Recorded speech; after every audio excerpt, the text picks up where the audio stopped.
Take 6 female artists in one pandemic, and what do you get? The Femme Collective. We're here at the Esther Klein Gallery at 3600 Market Street on the campus of the University of Pennsylvania and Drexel to talk to the women and the curator behind this amazing exhibit. So this is a socially distanced art project. We're going to do a socially distanced interview. Angela, please take my place. All right. Okay. Tell us who you are and what your job is. I'm Angela and I'm the curator at the Esther Klein Gallery. And tell us a little bit about this exhibit. Sure. So this exhibit started as a project last fall where I had an open call for artists to sign up to participate in a collaborative Exquisite Corpse project. So Exquisite Corpse means that you kind of work on a piece of artwork in parts. So someone starts the piece and then you pass it to the next person and then they add their own flair and then you pass it to the next person. So how many artists were involved with this? There was over 110 artists in this show, most of them from within the US, but we also had one from Helsinki and London. Wow. And yeah. How did it start? It started on Instagram. I just posted Everything good call. starts on Instagram. Exactly. And I was very shocked at the response, but I think that... When did you start it? It was last fall, like probably September. Okay. And the open call lasted for a few months, but yeah, I was really surprised, and I feel like there was a lot of artists out there in the world who really wanted to connect and work collaboratively with other artists. So the Exquisite Corpse concept goes back to the 1930s, correct? Yeah, 1920s, 1930s, started by the Surrealists, and I think it started out as a writing exercise, and then over time they started to use it as a game for drawing. Traditionally, you would hide what the person before you drew, so you wouldn't see anything, and you would kind of start off with a head, then hide it, and then someone would draw a body and then hide it, and then the last person would finish it off, and then it would be revealed to you. Wow. But I feel like this show still had that sensibility about it because people were mailing work to each other, and they didn't see the final product until it arrived here. Wow. So with the artists who were not in Philadelphia, they just mailed things back and forth? Yes, they mailed things, and one of our largest sculptures in the show was actually mailed from California. Wow. Have you ever organized anything like this before? Nothing like this. I mean, I've done group shows with maybe a maximum of like 15 artists. This is the first time I've done 110. Wow. So what is your takeaway from this? Now it's up, right? And it's here at the Esther Klein Gallery until April at least. Yeah. What kind of takeaways do you have? Like, you organized this huge thing. It took months. It was during the pandemic. What are your thoughts about it? Yeah, I mean, I think that when I had the virtual reception, which was last week, that was the point where everyone gathered together and discussed the show. And I really felt a sense of community in that moment. And, you know, I actually felt like that virtual gathering, I've been to many virtual gatherings over the past year, but that one really felt like almost like an in-person gathering to me. Nice. So, Very yeah, nice. There's a lot of connections. Well, thank you so much for organizing this, and everything is for sale also, so we want to be supporting all of these artists. Exactly. And we're going to bring in one of them, Deirdre Murphy. Do you want to come around here and tell us about some of these pieces? Sure. Deirdre Murphy. So tell us a little bit about you, first of all. You live in one of my favorite towns. I live in Ardmore. Yes! Ardmore, and I'm one of the 6 members of the Femme Collective, and we're all Philadelphia-based artists and in the main line. You know, we all dwell in the main line, have our studios there. And so it was... so what kind of art do you traditionally do? I'm a painter. Yes. And a printmaker, and my work deals with the intersection of art and science. And so for a couple of decades, it was about birds and bird migration and climate change. I was lucky enough to do a bio-art residency and had a show here at the Esther Klein Gallery with Angela curating it. Nice. And so I got to kind of take the bird migration and do some molecular and cellular paintings. And that took me out of my comfort zone. But this work really took me out of my comfort zone because, like, for example, Ava Blitz started this piece, and she started with these calligraphic kind of yellow painterly strokes. And then that was given to Emily Selva, the stained glass artist, and then she put this figure in here, and then she actually ripped and sewed and kind of opened up. So Emily is a sculptor and a stained glass artist, so she was really starting to carve and sculpt into this, and then with the transparency using stained glass, if you will. Wow. And then, I got a hold of it, and, it was just like, you have to kind of lean into the discomfort of letting go. So talk about your part. So you get this thing into your studio, and what walk us through a little bit of what you're creating. One, you don't want to mess it up, because you're like, oh wow, this is so cool, and I love what's going on here. But then, there's always like going back to like the formal ideas of being an artist. Like, does it work compositionally? Does it not? And so for me, there was some imbalance in it, and it was not an imbalance that was working for the image. So I then went in and I silk screened these black lines, which are my migratory bird pattern lines. Nice. So let me tie this in, and then put in some yellow lines. And Wow. I think Diane Lockman got it, and I think she did some of the purple, and Nazineen. There's like everybody that did work to it. I feel like added. Yeah. And more. how long did you have with each piece? Were I you think timed? we gave each other like three weeks or so, Oh. where you would get the work, because like Nazineen had said earlier, like a lot of times when I got this piece in my studio, I was like, it's done, it's beautiful, I can't touch this, it's incredible, but I had to, and I had to like deep, and I missed seeing my artist friends so much. So it was that. So let's talk a little bit about what you've been working on this past year. So how do you think that being in quarantine and being in the pandemic, has it changed your art at all?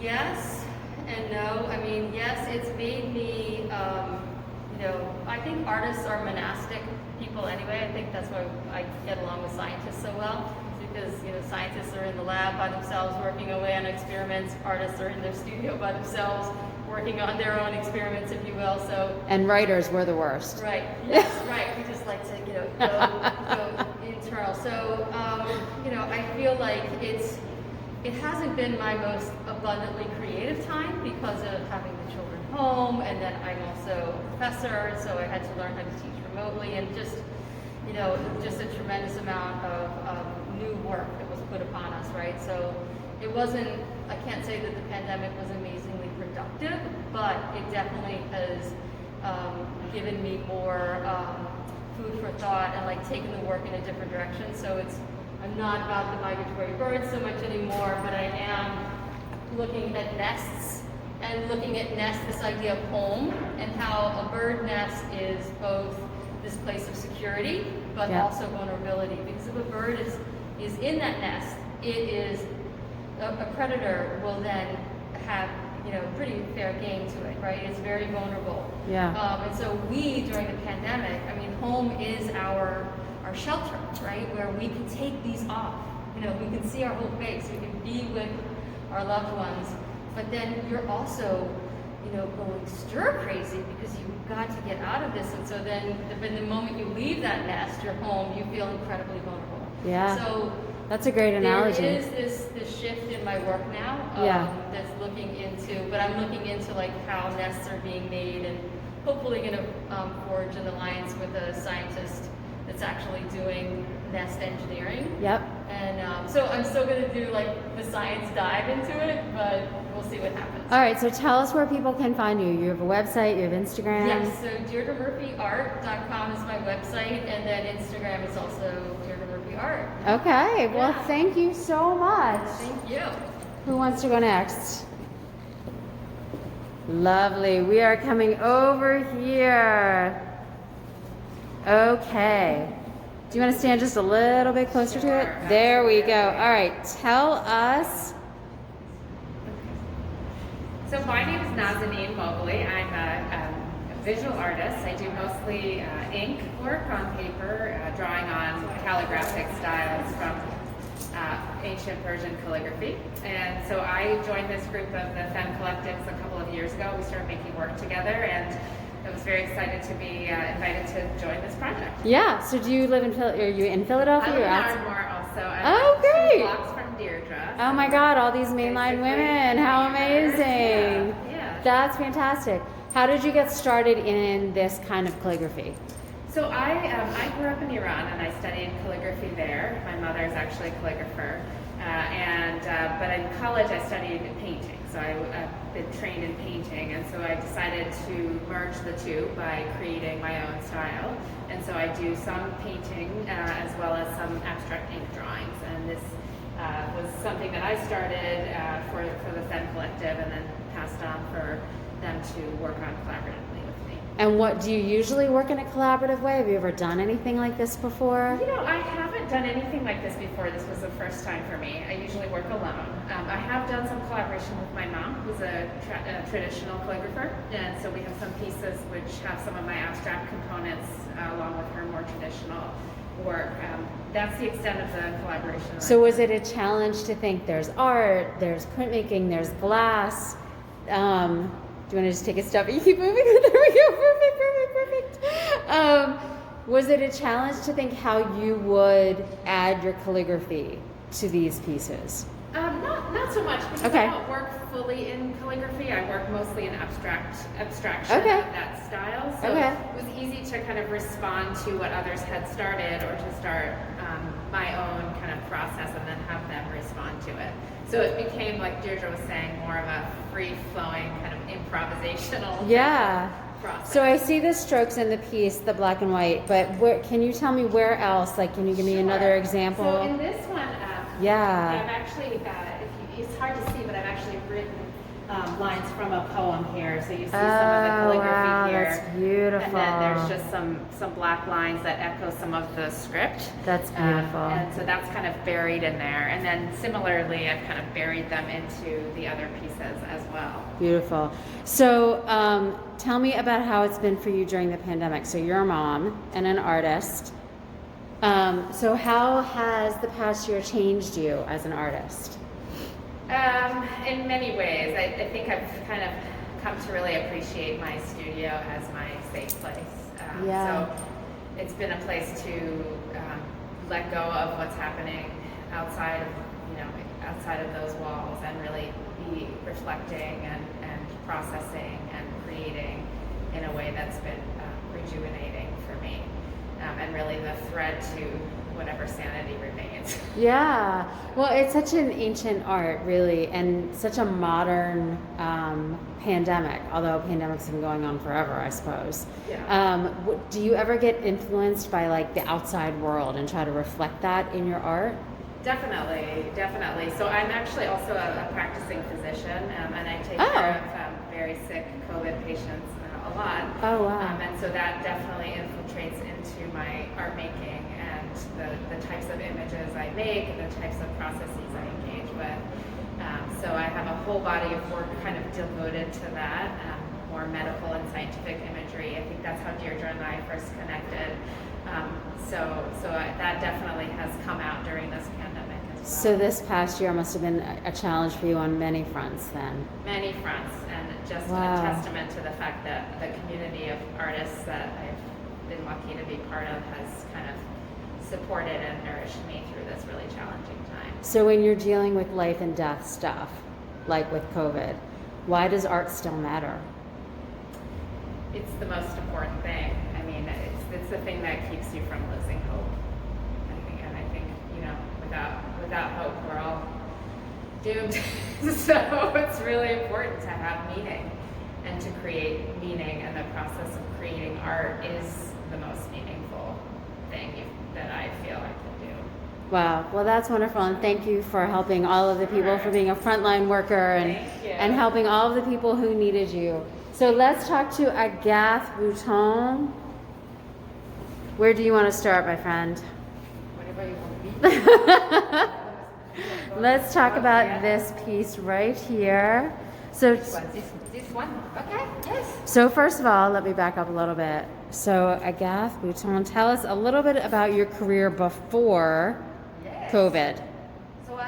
French, as you can hear, my strong accent. I Yes. came 6 years ago. I'm a printmaker. I study art in art school, a famous art school in Paris, and always I've been artist since now the last nearly 25 years. And As I you've said, lived all over the world. And I lived all over the world, yes, but we won't have enough time to to say everything about my journey. Yeah. I moved here. I mostly moved here because of my husband's job.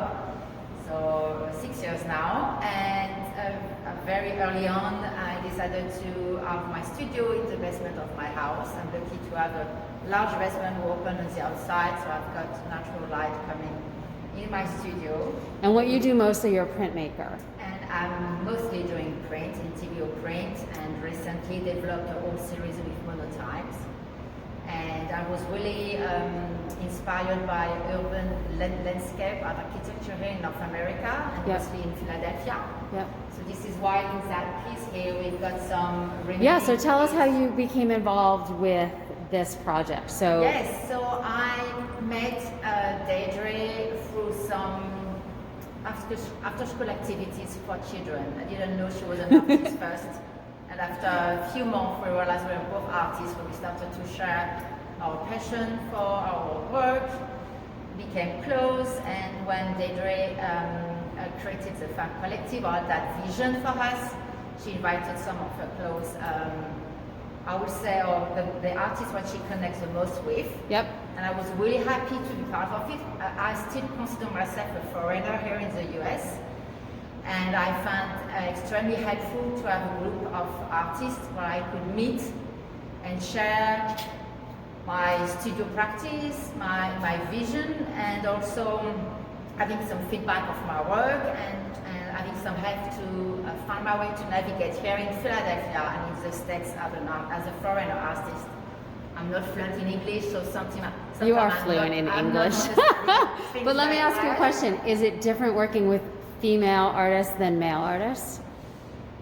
I don't know. I worked with male artists in the past, not in different ways. So I guess, we all mother. We all also have our mother life on the side. So we all know that sometimes we're struggling between our time in our studio and our time with the family. So I guess, yes, we became closer because of that. And during the pandemic, for sure, it's revealed another stage of difficulties. So you all joined together. So tell us once again, just in case, tell us, so it's called the Exquisite Corpse. How do you say it? It sounds better coming out of your mouth than mine. In French, we say, I don't remember how to say in French now. Exquisite Corpse. No, I know, I forgot the word. So it's so had you ever done anything like this before? I've never done that before. That was funny because I studied the whole idea when I was a student in art classes, but like 25 years ago maybe.